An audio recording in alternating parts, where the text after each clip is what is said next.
Hi friends, welcome to our channel Vaidik Pathshala. और आज हम लोग पढ़ने वाले हैं क्लास 7 सिविक्स का chapter number 3, how the state government functions, how the state government works. ठीक, कि राज्य सरकार किस तरीके से काम करती है, आपको ये पढ़ना है।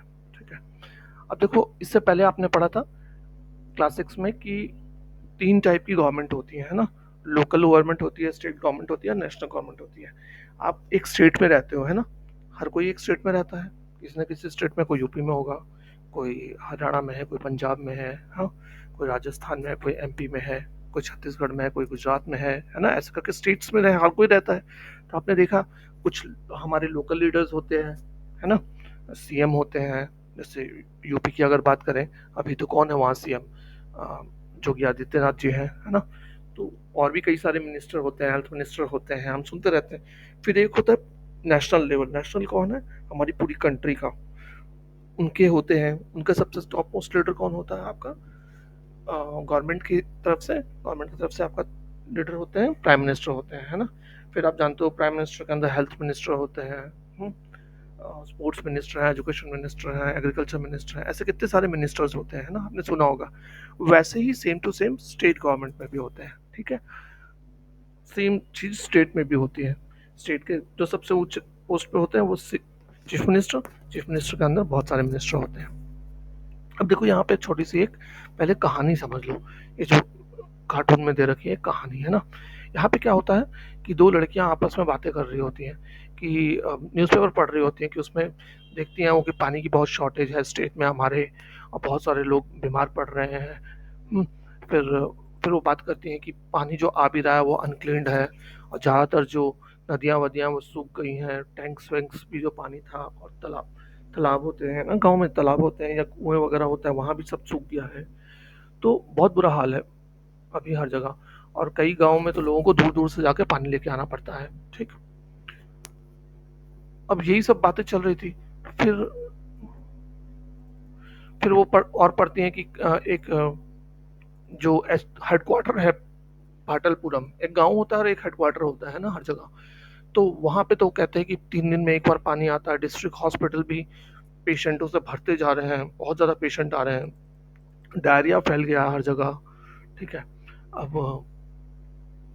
वो बोलती हैं, आपस में बातें कर रही हैं कि टीवी न्यूज़ में भी बोल रहे हैं कि 10 लोग मर गए हैं डायरिया से। तो एक लड़की दूसरे से पूछेगा, डायरिया से लोग मर भी सकते हैं? तो दूसरी कह रही है, पता नहीं, बस मुझे तो इतना है कि मुझे ना हो, है ना। कहती, मेरी मम्मी भी मेरे को डांटती है कि बाहर कुछ मत खा लेना, कुछ खाने पीने के लिए, ठीक है, अपने सेहत का ध्यान रखो। ऐसे करके आपस में वो बातें करते हुए जा रही थी। तभी एक पुलिस वाली उनको रोकती है, कहती है आगे मत जाओ, आगे लोगों ने एमएलए जी के घर का घेराव कर रखा है। तो वो आपस में लड़कियां कहती हैं, अच्छा लगता है इन्होंने कुछ गलत किया होगा। तो पुलिस वाली हंसती है, हंस के कहती है कि नहीं, लोग इस बात से ज़्यादा गुस्सा है कि इन्होंने कुछ किया नहीं है। ठीक है, फिर एक लीडर होता है, वो माइक में तेजी से बोलता रहता है कि हम डिमांड करते हैं कि अथॉरिटीज जो है वो एक्शन लें, और लोगों की जो हेल्थ की सिचुएशन है उसको सुधारें, और जो एमएलए हैं हमारे, वो भी जिम्मेदारी अपनी पूरी करें। तो एक लड़की पूछती है, अरे कितनी तेज आवाज़ है इस बंदे की, ये कोई लीडर वीडर होगा?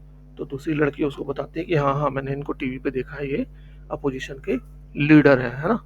तो ये सारी चीज़ें जो आपको पढ़नी है। तो देखा आपने इसमें कितनी सारी बातें आपने इस कहानी में देखी। लीडर ऑफ अपोजिशन है, एमएलए, कई सारे डिपार्टमेंट्स होते हैं। हाँ, हेल्थ डिपार्टमेंट है, वाटर का डिपार्टमेंट है, सैनिटरी डिपार्टमेंट है ना। ऐसा कई सारे डिपार्टमेंट्स की बात कर रहे हैं। हम रोज सुनते हैं न्यूज़ में कुछ ना कुछ इन्हीं सब चीज़ों के बारे में, है ना। तो वही आप पढ़ने वाले हो यहाँ पे, कि आज इन सब के बारे में आज आप जानोगे। एमएलए कौन होता है, लीडर ऑफ अपोजिशन कौन होता है, और कौन कौन से डिपार्टमेंट्स होते हैं, क्या होते हैं डिपार्टमेंट, उनका फंक्शन क्या है, सारा जानोगे आज आप। अगर चैनल पे पहली बार आए हो तो प्लीज़ लाइक और सब्सक्राइब कर लो, और अपने फ्रेंड्स को भी वीडियो शेयर जरूर करना। ठीक है, तो सबसे पहले क्वेश्चन ही देखो, यहीं से स्टार्ट होता है, who is an MLA? MLA होता कौन है? देखो, हर स्टेट की ना अपनी एक लेजिस्लेटिव असेंबली होती है। ठीक, आप आए दिन बहुत सारे ऑफिसर्स के बारे में सुनते रहते होगे। जैसे आपने जरूर सुना होगा, कलेक्टर के बारे में नाम आए दिन सुनते हो। लोग ऐसी ही बातों में चलते फिरते कहते रहते हैं, ये बड़ा कलेक्टर लगा हुआ है तू, है ना? तो कलेक्टर होता है, एक मेडिकल ऑफिसर होता है, आप कभी हॉस्पिटल जाओ सरकारी तो, है। फिर आप जानते हो पुलिस के ऑफिसर्स होते हैं, है? कितने सारे। फिर आप देखो, अगर और किसी गवर्नमेंट हॉस्पिटल में, कभी गवर्नमेंट और किसी ऑफिस में आप गए होगे, वहाँ भी ऑफिसर होते हैं बड़े बड़े, है ना? तो ये जो ऑफिसर होते हैं बड़े बड़े किसी भी गवर्नमेंट इंस्टीट्यूट में, अगर देखा आपने कई बार तो वो ऑफिस में रहते नहीं है, आपने आए दिन सुना होगा, ऑफिस नहीं आते हैं, ऑफिस में रहते नहीं है। तो अगर इन पे किसी का कंट्रोल नहीं रहेगा तो ये तो काम ही नहीं करेंगे, है ना? आएंगे ही नहीं ऑफिस, और पब्लिक परेशान होती रहेगी। तो इनको किसी का डर होगा तभी तो ये काम करेंगे ना। इनको लगेगा कि हाँ भाई, अगर हम नहीं काम करेंगे और हमारी कंप्लेंट होगी तो ये डर के मारे फिर काम करेंगे, है ना? तो हर किसी के ऊपर कोई ना कोई होता ही होता है। तो जितने भी गवर्नमेंट ऑफिस हैं इंडिया में ना, चाहे वो स्टेट गवर्नमेंट का ऑफिस हो चाहे सेंट्रल गवर्नमेंट का ऑफिस हो, अभी तो हम स्टेट गवर्नमेंट की बात कर रहे हैं ना। फॉर एग्जांपल आप यूपी में रहते हो, तो आपके जितने भी सरकारी ऑफिस हैं यूपी के, हाँ, चाहे वो ट्रांसपोर्ट का हो, चाहे वो बिजली का हो, हाँ, चाहे फिर किसी भी और डिपार्टमेंट का हो, वहाँ जो सबसे बड़ा ऑफिसर होगा ना, उसके ऊपर भी रहती है कौन? मिनिस्ट्री रहती है उस फील्ड से रिलेटेड, है ना?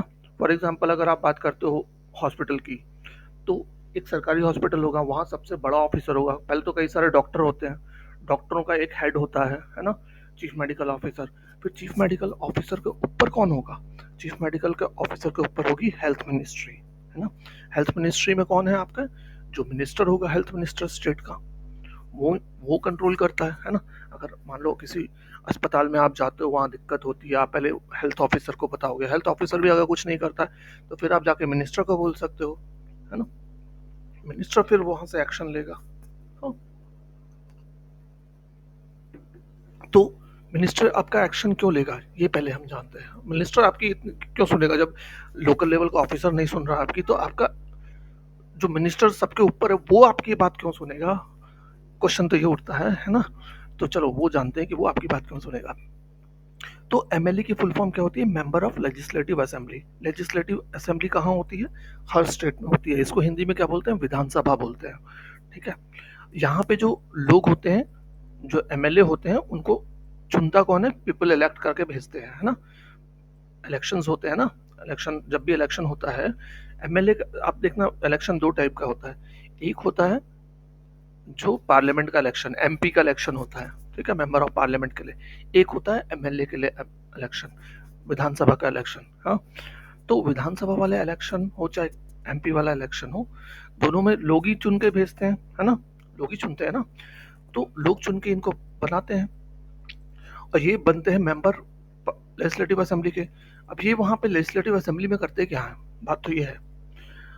अब देखो, हम यहाँ पे समझते हैं, यहाँ से ही जम्मू कश्मीर का दे रखा है, नहीं सॉरी, ये हिमाचल का दे रखा है ना।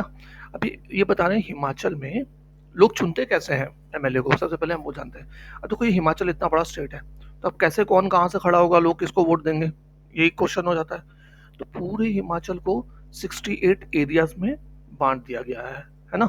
और हर एरिया को बोलते हैं हम एक कॉन्स्टिट्यूएंसी, ठीक है? और एक कॉन्स्टिट्यूएंसी में लोग इलेक्ट करते हैं एक पीपल को, एक आदमी को, और उसको एमएलए बना देते हैं। अब देखो, हर इलाके में आप जानते हो कि कितनी सारी पॉलिटिकल पार्टियां आती हैं, है ना? और जैसे बीजेपी है हमारे यहाँ, कांग्रेस है, समाजवादी पार्टी है, आम आदमी पार्टी है, बीएसपी है, और भी बहुत सारी लोकल होती है ना? और प्लस उसके अलावा कौन होता है? इंडिपेंडेंट, जो किसी भी पार्टी से खड़ा नहीं होता, वो इंडिपेंडेंट होता है ना? तो ये लोग क्या करती हैं, पार्टियां आती हैं, आकर के आपको प्रचार करती हैं आपके यहाँ आके कि हम ये काम करवाएंगे, ये काम करवाएंगे, आप हमारा, हमें वोट दो, हमारा आदमी बड़ा अच्छा है, आप हमें वोट दो, हम आपका काम करवाएंगे, है ना? फिर आप जिस पे विश्वास करते हो, आप उसको वोट देते हो, और वो एमएलए बन जाता है, ठीक? तो देखो, आप बना के एमएलए भेज रहे हो, है ना? तो मतलब आपने कितना इंपॉर्टेंट काम किया वोट दे करके। अब जो सरकारी ऑफिसर है, वो उस एमएलए की बात सुनेगा, 100% सुनेगा। अगर नहीं सुनेगा तो उस एमएलए की पावर है कि वो उसको सस्पेंड कर सकता है, जो उसकी बात नहीं सुन रहा है, ठीक है? तो आप देखो कितनी पावरफुल है, कौन है आप? पावर, सबसे ज्यादा पावर किसके पास है? जनता के पास ही है ना? हम लोगों के पास सबसे ज्यादा पावर है, क्योंकि हम ही चुन के भेजते हैं एमएलए को, और एमएलए फिर पावर में आता है तो वो किसी को भी काम करने के लिए फोर्स कर सकता है कि अगर वो अपनी ड्यूटी नहीं पूरी कर रहा है तो। ठीक है, तो इस तरीके से होता है। अब देखो जब इलेक्शन होता है, अब 60, हम इसी स्टेट के बारे में बात कर रहे हैं, ऐसे हर स्टेट में ही होता है। तो अब 68 कॉन्स्टिट्यूएंसी है, तो अब इतनी सारी पॉलिटिकल पार्टियां लड़ाई लड़ती हैं इलेक्शन में। अब कौन सा, अगर इलेक्शन खत्म होगा, रिजल्ट आता है ना, तो आप सुनते हो कि हाँ वो पार्टी जीत गई, वो पार्टी जीत गई, तो कैसे डिसाइड करते हैं कि कौन सी पार्टी जीती है और कौन उसको आपका गवर्नमेंट गवर्नमेंट बनाएगी। तो जो भी पार्टी 50% से ज़्यादा जीतती है उसको हम कहते हैं कि वो मेजॉरिटी है। ठीक है, और बाकी, सॉरी, जो 50% से ऊपर हो जाती है उसको हम कहते हैं कि मेजॉरिटी है, और बाकी को हम कहते हैं कि अपोजिशन वाले हैं। ठीक है, अब 68 है यहाँ पे, तो कम से कम 34 चाहिए। कोई एक पार्टी अगर 34 जीत जाएगी सीट, 34 या 35 जीत जाएगी, तो हम उसको कहेंगे कि वो मेजॉरिटी में आ गई है ना, वो फिर सरकार बना लेती है। ठीक है, अब देखो 2017 में जैसे इलेक्शन का रिजल्ट आया था, तो वहां पे बीजेपी को मिली थी 44 सीट्स, जीत गए थे। कांग्रेस 21 सीट जीते थे, बाकी communist party of India 1, independent भी 1, टोटल 68 है ना। तो कौन मेजोरिटी में रहा? बीजेपी। और अपोजिशन में ये सब के सब कहेंगे, इवन एक एक, एक जो इंडिपेंडेंट आए ये भी अपोजिशन का हिस्सा है। ठीक है, सेकंड लार्जेस्ट पार्टी कांग्रेस थी। तो इस तरीके से होता है आपका। अब जो एमएलए बनते हैं रूलिंग पार्टी के, जो देखो बीजेपी में ये वाले हैं, ये बीजेपी 44 जीत गए। अब ये 44 लोग आपस में बैठेंगे, मीटिंग करेंगे, है ना, और ये डिसाइड करेंगे कि हम 44 में से कौन एक चीफ मिनिस्टर बनेगा।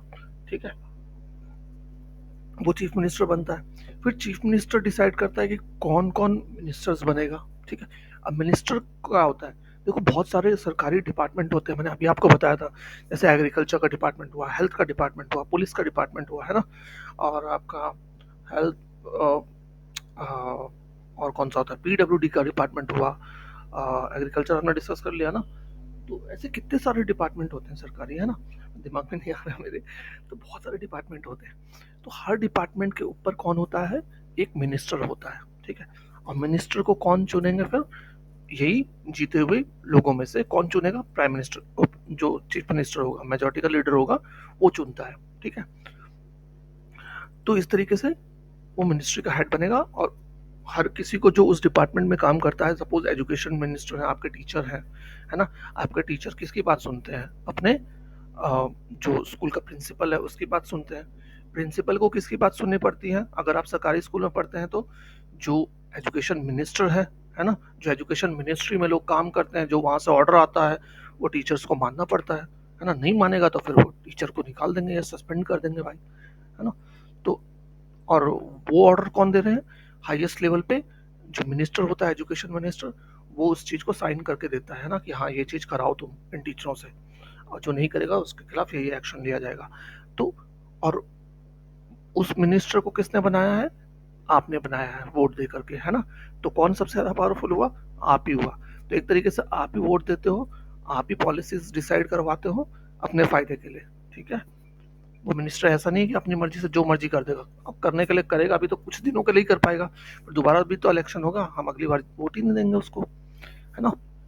मान लो कोई ऐसा मिनिस्टर बनता है जो आपकी बात ही नहीं सुने, आपका कोई काम ही ना करे 5 साल तक, है ना, तो आप बड़े परेशान रहोगे। लेकिन हर चीज बुराई का अंत होता है ना, फिर 5 साल बाद तो इलेक्शन होना ही होना है हर हाल में, है ना। तो फिर आप उस समय उसको वोट देने से नहीं दे सकते हो, हार जाएगा तो उसको कोई पावर ही नहीं रह जाएगी, जीरो हो जाएगा, आपके ऐसा आम आदमी बन जाएगा वो। ठीक, तो ऐसे काम करता है आपका ये पूरा सिस्टम। ठीक है, ये सारा मैंने आपको बता दिया। A debate in the legislative assembly. अब चलो, जब एमएलए बन गए, चीफ मिनिस्टर बन गया और आपके मिनिस्टर्स भी बन गए, तो अब ये काम क्या करते हैं, ये काम करते हैं, मैंने बताया था आपका लेजिस्लेटिव असेंबली में, है ना। अब यहाँ पे बता रहे हैं कि कोई 2-3 स्टूडेंट है, आफरीन सुजाता वगैरह, ये लोग जाते हैं। अब लेजिस्लेटिव असेंबली कहाँ पे होती है, हर स्टेट के कैपिटल में ही होती है। ठीक है, जैसे यूपी की है तो लखनऊ में, बिहार की है तो पटना में, है ना, बंगाल की है तो कलकत्ता में, हाँ, ऐसे ही पंजाब हरियाणा की तो खैर कॉमन है, चंडीगढ़, और राजस्थान की है तो जयपुर में। तो हर जगह कैपिटल में लेजिस्लेटिव असेंबली होती है।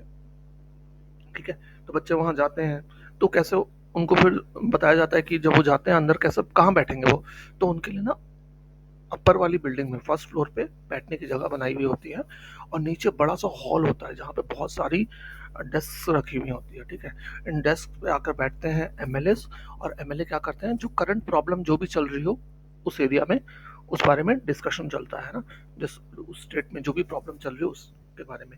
जैसे अभी हमने ऊपर कहानी पढ़ी थी, तो वहाँ पे पानी की प्रॉब्लम थी, है ना, और डायरिया की प्रॉब्लम थी, तो यहाँ पे भी उसी बारे में डिस्कशन दिखा रहे हैं, लिखा हुआ है। तो यहाँ पे एक एमएलए क्वेश्चन खड़ा कर रहा है कि भाई मेरे यहाँ हर कोई अपने अपने इलाके के बारे में बात करेगा, तो एक एमएलए जो है नंदन गांव से है, वो कह रहा है मेरा 15 लोग मेरे यहाँ मर गए डायरिया की वजह से, और जो सरकार है उसको शर्म आनी चाहिए। तो सरकार को बोल रहा है शर्म आनी चाहिए, मतलब वो अपोजिशन का है 100%, है ना। तो वो कह रहा है सरकार को शर्म आनी चाहिए, ऐसी प्रॉब्लम हो रखी है डायरिया की, और तुम अपने आप को बोलते हो कि हम बड़े टेक्नोलॉजी वाली गवर्नमेंट हैं, तो तुम्हारे जो हेल्थ मिनिस्टर हैं इस बात पे कुछ ध्यान क्यों नहीं दे रहे, कंट्रोल क्यों नहीं कर रहे सिचुएशन को। दूसरा एमएलए कहता है कि जो सरकारी अस्पताल है वो उनकी सिचुएशन बहुत बुरी है, और गवर्नमेंट वहाँ पे डॉक्टर्स को और दूसरे मेडिकल जो स्टाफ होता है उनको अपॉइंट क्यों नहीं करती है। और वो कहते हैं कि मुझे बताओ आप लोग कि किस तरीके से आप प्लानिंग कर रहे हो कि ये जो पूरा फैल गया है डायरिया, इसको कैसे कंट्रोल करोगे, आपने को बताओ, क्वेश्चन कर रहे हैं ना। तीसरा एमएलए उठता है, वो कहता एक कोई एरिया होगा तुलपत्ती, वहां से खड़ा होता है, हुआ था, वो कहता भाई मेरे यहाँ बहुत ज़्यादा पानी की कमी हो गई है ना, औरतों को 3-4 किलोमीटर जाना पड़ता है लेने के लिए। तो आप बताओ कि आप टैंकर भेज भी रहे हो या नहीं भेज रहे हो, हमारे यहाँ कितने टैंकर भेजे हैं आपने हमारे यहाँ, आप बताओ, सरकार को पूछ रहा है। और जो पॉन्ड्स हैं, नाले हैं, सॉरी, जो आपके पॉन्ड पॉन्ड हैं या फिर आपके कुएं हैं, वेल वगैरह हैं, इनको सफाई करवाया कि नहीं करवाया आपने, इसमें इन्फेक्शन डिसइंफेक्टेंट वगैरह डलवाया कि नहीं, क्लोरीन वगैरह डलवाया कि नहीं डलवाया, पूछ रहा है वो। ठीक, ऐसे ही चौथा एमएलए फिर खड़ा होता है, अब ये गवर्नमेंट का एमएलए है, वो कहता है यार मेरे जो साथी हैं, जो लोग हैं, साथी हैं जो एक जगह पे बैठे हुए हैं, अब आप अपने क्लासमेट को क्या बोलते हो, कलीग तो बोलते हो, है ना। तो क्लासमेट ही बोलते हो ना, तो ऑफिस में एक जगह काम करने वाला हूँ कलीग बोलते हैं। तो वो कह रहा है कि एग्जैगरेट करना मतलब बढ़ा चढ़ा के बोलना। तो वो कह रहा है कि जो मेरे साथी हैं ये लोग बढ़ा चढ़ा के बता रहे हैं इस प्रॉब्लम को, गवर्नमेंट सारा सिचुएशन कंट्रोल में रखी हुई है, हमने हर जगह वाटर टैंकर भेजा है, ओआरएस के पैकेट्स भेजे हैं, हाँ, और गवर्नमेंट पूरी कोशिश कर रही है कि इसको पूरा कंट्रोल किया जाए और लोगों की हेल्प की जाए। ठीक है, फिर पांचवा एमएलए खड़ा होता है, बोलता है कि हमारे हॉस्पिटलों का बुरा हाल हो रखा है, हॉस्पिटल्स में डॉक्टर नहीं है, मेडिकल स्टाफ नहीं है, और पिछले कुछ सालों से तुमने अपॉइंट ही नहीं किया है वहाँ पे। फिर वो बोलता है कि एक हॉस्पिटल में तो डॉक्टर लंबी छुट्टी पे गया हुआ है, शर्म की बात है, और इस तरीके से कैसे सिचुएशन को हैंडल होगा, सिचुएशन और बुरी होती चल जाएगी, बदतर हो जाएगी। और तुम कह रहे हो कि ओआरएस तुमने सबको बांटा है, तो तुम कैसे ये बता सकते हो कि तुमने जो ओआरएस बंटवाया हर फैमिली को मिला है वो। ठीक है, इस तरीके से क्वेश्चन करते रहते हैं, है ना, डिस्कशन चल रहा है। फिर छठा एमएलए खड़ा होता है, वो कहता है opposition members are unnecessarily blaming the government, मतलब छठा भी गवर्नमेंट की तरफ से है। वो कह रहा है कि ये अपोजिशन वाले झूठ मूठ का सरकार पे इल्ज़ाम लगा रहे हैं, जो पुरानी गवर्नमेंट थी उसने सैनिटेशन का कोई ध्यान नहीं रखा, मतलब साफ सफाई का पहली गवर्नमेंट ने कुछ ध्यान रखा ही नहीं था। We have now taken drive to clear the garbage that has been lying around for years. वो कहता है कि अब हमारी सरकार जब आई है तब से हमने पूरी कोशिश कर रहे हैं कि जो कूड़ा वूड़ा इधर उधर है वो सारा हटाया जाए, पहले की सरकारों ने कुछ काम नहीं किया। ठीक है, तो इस तरीके से आप देखते हो कि लेजिस्लेटिव असेंबली में मेंबर्स जो है एक दूसरे को सवाल करते हैं, और जो गवर्नमेंट होती है उसको जवाब देना पड़ता है, अपोजिशन का बताना पड़ता है कि क्या हो रहा है, प्रॉब्लम्स क्या क्या प्रॉब्लम है, उन प्रॉब्लम्स को किस तरीके से सॉल्व किया जा रहा है, और सेटिस्फाई करना पड़ता है अपोजिशन की जो मेंबर्स होते हैं उनको। क्योंकि देखो कई बार क्या होता है कि बिल्स आते हैं ना, सपोज कहीं पे हॉस्पिटल बनवाना है, ठीक है, या हर साल बजट आता है, आप जानते हो ना बजट होता है, तब हो सकता है वो बजट को किस तरीके से यूज़ किया जाए। अब मान लो सरकार का ही कि मान लो सरकार का प्लान है, गवर्नमेंट का प्लान है, गवर्नमेंट के पास पावर है ना, अपोजिशन भी है बैठे हुए, लेकिन पावर तो गवर्नमेंट के पास है किस तरीके से यूज करनी है। मान लो गवर्नमेंट कहती है इस साल हम हॉस्पिटल नहीं बनाएंगे, खाली हम रोड बनाएंगे और कैनल बनाएंगे या कुछ और बनाएंगे, हम एजुकेशन में पैसा लगाएंगे, स्कूल स्कूल बनाएंगे, हॉस्पिटल इस साल नहीं बनाएंगे। तो हो सकता है अपोजिशन वाले इस बात को ना माने, वो कहेंगे नहीं तुम ऐसा क्यों कर रहे हो भाई, तुम अगर 50 स्कूल बनाने का प्लान है तुम्हारा तो 50 मत बनाओ, 30 बनाओ, उसमें से 20 का जो पैसा बच रहा है उसमें से कम 4-5 का तुम हॉस्पिटल भी बनाओ, है ना। इस तरीके से क्वेश्चन करते हैं। और कोई भी बिल पास करने के लिए दोनों वोटिंग होती है ना, और 2/3 वोटिंग में से पास होना चाहिए। तो अपोजिशन को भी वोट अगर नहीं, अपोजिशन मानेगा, अपोजिशन वोट नहीं देगा तो बिल पास ही नहीं होगा, गवर्नमेंट वो पैसा यूज ही नहीं कर पाएगी। तो इस चलते अपोजिशन को भी सेटिस्फाई करना पड़ता है आपकी जो गवर्नमेंट होती है उसको, ठीक है। तो इसलिए अपोजिशन की बात सुननी पड़ती है उनको, ठीक है, और उनको पूरा सेटिस्फाई भी करना पड़ता है कि हाँ हम ऐसा ऐसा करेंगे। और जब तक अपोजिशन वाले उस चीज़ को पूरा मान नहीं ले, उनके साथ एग्री ना हो जाए, तब तक वो उसके लिए वोट ही नहीं करेंगे, है ना।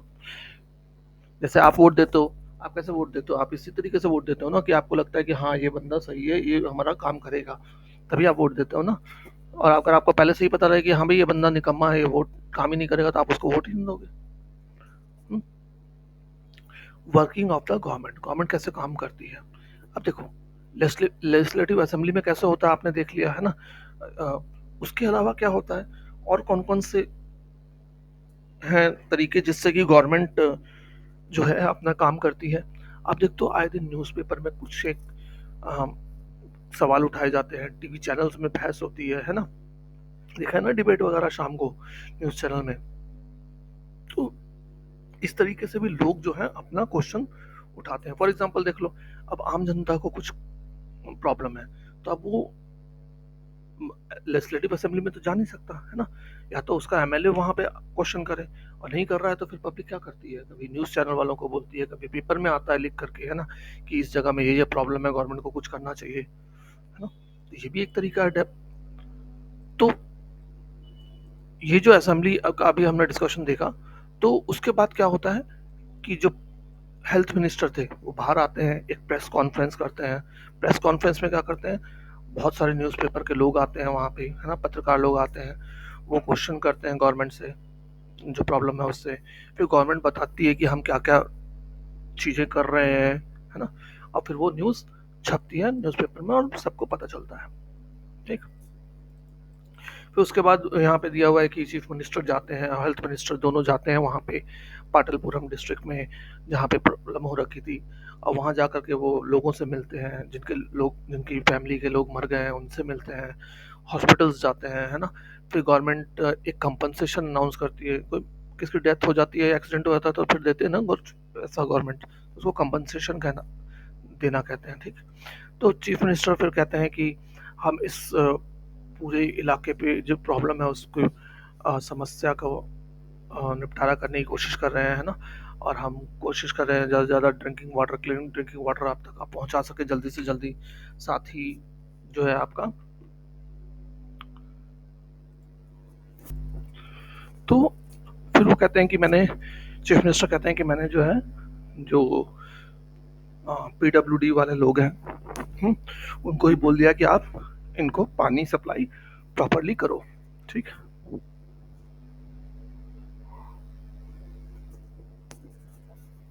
चलो, और क्या बात हुई थी यहाँ पे। तो आप इस तरीके से देखते हो कि जो गवर्नमेंट के लोग होते हैं ना, खास करके जो चीफ मिनिस्टर है, वो क्या करते हैं, अलग अलग डिपार्टमेंट के जो लोग हैं उनको अपना ऑर्डर देते रहते हैं कि आप करिए वो करिए, या तो मिनिस्टर अपने आप ही कर लेंगे, है ना, प्रॉब्लम को देख के अपने डिपार्टमेंट की। अगर मान लो कहीं पे कुछ चूक हो रही है, तो उनको उनके जो बॉस हैं चीफ मिनिस्टर, वो उनको ऑर्डर देंगे, है ना, कि आप करो ये काम, क्यों नहीं कर रहे हो भाई। या हो सकता है मान लो अ, आप किसी डिपार्टमेंट में हो, आप मान लो हेल्थ डिपार्टमेंट में ही है, आपकी कुछ प्रॉब्लम हुई है ना, आपने पहले अपने जो जिस हॉस्पिटल में प्रॉब्लम है वहाँ के ऑफिसर को बताया, उसने कुछ नहीं किया, फिर आपने क्या किया, जा करके हेल्थ मिनिस्ट्री में कंप्लेंट की, हो सकता है वहाँ भी कुछ नहीं हुआ, है ना। तो हो सकता है फिर आप आप कहीं से पहुँच जाते हो भाई चीफ मिनिस्टर तक जैसे तैसे करके। तो हो सकता है फिर चीफ मिनिस्टर वहाँ से हेल्थ मिनिस्टर को बुलाए, हैं, कि भाई तुम्हारे यहाँ ऐसे ऐसे कंप्लेंट आई थी, तुमने किया क्यों नहीं। तो फिर हेल्थ मिनिस्टर को वो बोलेंगे, हेल्थ मिनिस्टर देखेगा, है ना।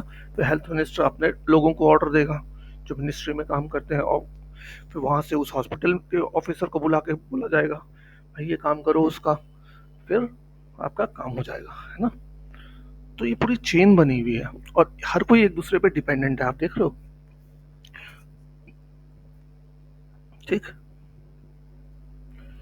अब देखो गवर्नमेंट जो है, चाहे स्टेट गवर्नमेंट हो चाहे नेशनल गवर्नमेंट हो, ये लोग क्या करते हैं, लॉ भी बनाते रहते हैं, कुछ ना कुछ नए नए नियम बना देते हैं और फिर लोगों को वो फॉलो करना पड़ता है। फॉर एग्जाम्पल यहाँ पे अगर हम एग्जाम्पल लें तो मान लो कि सरकार एक नया लॉ बना देती है सैनिटेशन और हेल्थ फैसिलिटी का, ठीक है, सफाई और हेल्थ का।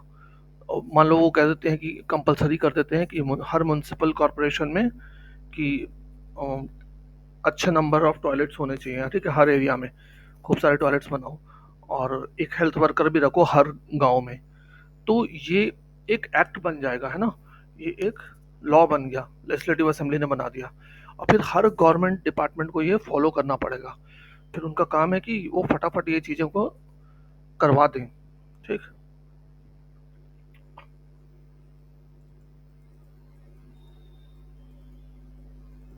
ठीक है ना, ये सारी चीज़ें मैंने आपको बता दी है, ये जो लिखी हुई हैं, कुछ पॉइंट नहीं है इनमें। ठीक है, तो ये था आपका पूरा चैप्टर। तो इस तरीके से आप देखो क्या हो रहा है, आपने वोट दिया, आपने एमएलए चुने, एमएलए चुनते हैं चीफ मिनिस्टर को, है ना, चीफ मिनिस्टर चुनता है कुछ एक मिनिस्टर्स को, जितने भी डिपार्टमेंट है उनके लिए हर एक के लिए एक एक मिनिस्टर बनाते हैं वो। ठीक। फिर वो मिनिस्टर्स कंट्रोल करते हैं, अगर आपकी कोई भी रिक्वायरमेंट है, कोई भी प्रॉब्लम, अगर देखो इतनी बड़ा, अपने घर में ही खूब सारी प्रॉब्लम होती है ना।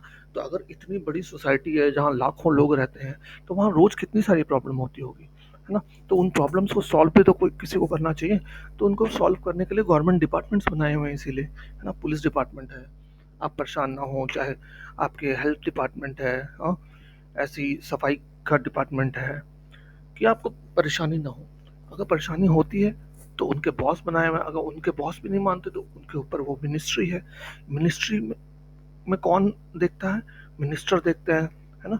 मिनिस्टर किसके चुने हैं, आपके, आपने चुन के भेजा है ना मिनिस्टर को, तो वो आपकी बात सुनेंगे, है ना। क्योंकि अगर आप, वो आपकी बात नहीं सुनेंगे तो आप उनको वोट नहीं दोगे, अगली बार वोट नहीं दोगे तो वो पावर में नहीं रहेंगे। तो इस चलते कहीं ना कहीं अल्टीमेटली जनता ही भगवान मानी जाती है डेमोक्रेसी में भाई। ठीक। अब ये एक छोटा सा है वॉलपेपर प्रोजेक्ट। वॉलपेपर प्रोजेक्ट आपके यहाँ भी होता होगा। क्या करते हैं इसमें कि टीचर जो है बच्चों को टॉपिक्स दे देती है, यहाँ पे इस टॉपिक पे आपको बनाना है। फॉर एग्जांपल डायरिया के बारे में पढ़ रहे थे हम, डायरिया के बारे में ही उस इलाके के बच्चों को बोल दिया कि रिपोर्ट बनाओ तुम, और पूरी क्लास को क्या करते हैं, ग्रुप्स में बांट देते हैं। मान लो 5-5 क्लास के ग्रुप बांट दिए, ठीक, कि 5 लोग एक साथ बनाओ, तुम 5 लोग एक साथ बनाओ, ऐसे ऐसे करके, ठीक है ना। अब वो बच्चे क्या करेंगे, सबको टॉपिक तो सेम मिला हुआ है, या हो सकता है जो टीचर है अलग अलग टेम्परेचर, सॉरी, टॉपिक दे दे सबको, अलग अलग टॉपिक दे दे, है ना। तो वो बच्चे क्या करेंगे आपस में, चाहे नेट का यूज़ करेंगे, पेपर का यूज़ करेंगे, कहीं से भी किताबों का यूज़ करेंगे, उन सब से वो निकालेंगे उससे रिलेटेड डाटा, है ना, उससे रिलेटेड चीज़ें निकालेंगे, पूरा मटेरियल कलेक्ट करेंगे। फिर वो क्या करेंगे, आपस में से डिस्कस करेंगे कि हाँ भाई कौन सा रखें कौन सा नहीं रखें इसमें। हो सकता है कुछ ऐसे प्रोजेक्ट हो जिसमें जाके हो सकता है बाहर के लोगों से पूछना ही पड़े, इंटरव्यू लेना पड़े उसको, हाँ? स्टोरी लिखना पड़े, पोएम लिखना पड़े, कुछ भी हो सकता है। तो फिर वो क्या करते हैं, उसको बनाते हैं, ठीक है, नॉर्मली चार्ट पेपर पे चिपका देते हैं ऐसा करके, है ना, आपने भी बनाया होगा। उसके बाद फिर वो क्या करते हैं, फिर टीचर को दिखाते हैं, बताते हैं कि उन्होंने क्या बनाया, प्रेजेंटेशन करना है ना। ये देखो 3 बच्चे बता रहे हैं टीचर को कि मैडम हमने क्या बनाया है, क्या क्या है इसमें, है ना। फिर टीचर उनको सुनती है, देखती है ना। उसके बाद फिर अपना फीडबैक देती है, अच्छा ठीक है ये बहुत बढ़िया है, इसमें ये करते तो और अच्छा होता, अगर तुम ये चीज़ें करते तो और अच्छा होता इसमें, है ना। और उसके बाद फिर बेस्ट वालों को अवार्ड भी दे देते हैं कई बार, है ना। ये देखो अवार्ड मिला होगा किसी क्लास 6 बी केंद्रीय विद्यालय 2 हिंडन गाजियाबाद यूपी के, है ना। इन्होंने डेंगू एपिडेमिक के बारे में बनाया था 2006 में, ऐसे करके। तो तुम लोग भी बनाते होगे यार वॉलपेपर प्रोजेक्ट तो ये था पूरा चैप्टर आपका, और होप आपको पूरा समझ आ गया हो। मैंने एकदम सिंपल भाषा में आपको समझा दिया है। अगर कहीं पे डाउट हो तो कोई दिक्कत नहीं, कमेंट करना, है ना। ऐसे भी रिकॉर्डेड लेक्चर है यार, आप आराम से एक बार सुनो, 2 बार सुनो, 3 बार सुनो, लेकिन किताब ज़रूर पढ़ना, ठीक है? वीडियो सुनने के बाद किताब ज़रूर पढ़ना, ताकि आपको और अच्छे से दिमाग में याद आ जाए, याद रहे, ठीक है? इस चैप्टर के क्वेश्चन आंसर हम अगले वीडियो में करेंगे, ठीक? अब मैं आपके हर चैप्टर के एंड होने के बाद आपका क्वेश्चन आंसर भी करा दिया करूँगा साथ के साथ ही, ठीक है? तो वीडियो को अभी तक सब्सक्राइब नहीं किया तो फिर से सब्सक्राइब कर लो, और मिलते हैं अगले वीडियो में। जय हिंद।